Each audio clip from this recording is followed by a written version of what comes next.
When I think of a 16-year-old, I think of, prom, boys, friends, girlfriends, preparation for college, big dreams. I don't see being locked down in a cell for 23 hours a day, denied access to education and recreation. I don't think any kid deserves that.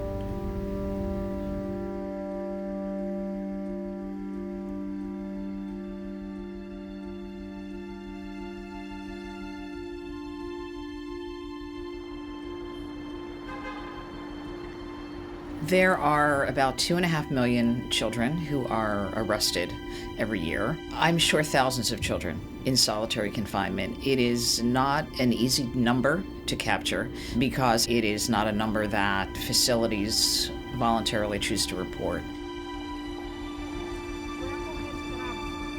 Harlem is a place that even if you get rich, you don't never want to leave. I grew up in a neighborhood where a lot of guys didn't have father figures. My great-grandfather was locked up. My cousins was locked up. My uncles was locked up. 2007 was one of the years that changed my life. I was 16, just turned 16. Detectives knocked on my door, and I think from that day, I never went home. Okay, all right. I can tell my story how I usually tell it to people, okay? Me running away became a cycle. I would run away, get caught, get sent back home.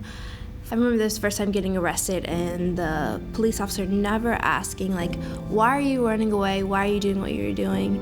Because if he did, maybe I would have told him that I was scared to return home. My father was an alcoholic. He was abusive to my mother. And I didn't know if I could, survive being there every day, and that's why I ran away.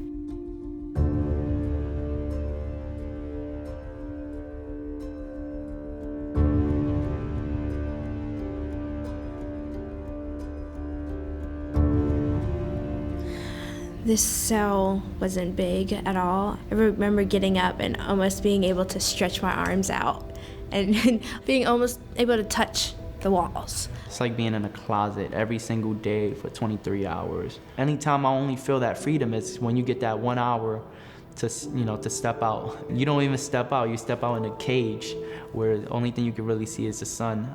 Even perfectly healthy adults can go crazy in solitary confinement. Lost myself, for a while, because it got to the point where I felt like I was going crazy. And you don't take a shower every single day. You smelling, you stinking. 3 days without taking a shower. And I had to learn how to take a bird bath. That's when you go to the sink and start really cleaning yourself. It's often weeks or months that you are completely shut off from that completely natural developmental moment in your life when you are growing from a child to a teenager to an adult. And we interrupt that with solitary. I don't think people understand how important is education to people that are detained.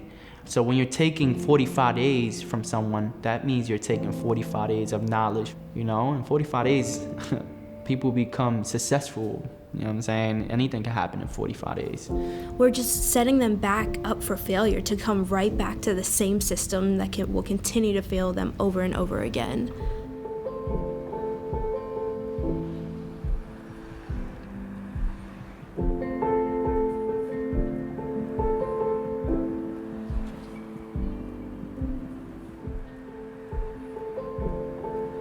We're in this positive moment right now. I don't know how long it will last. The rates of incarceration of children have been cut in half, and they've been dropping consistently. Judges across the country saying solitary confinement for kids is unconstitutional. Obviously, we think it's both cruel and unusual. With a small staff, but with a very talented and very competent and capable and smart staff, our advocacy here at Juvenile Law Center has been very much at the center of that change in attitude, and we are determined to win as much as we can for as many kids as we can.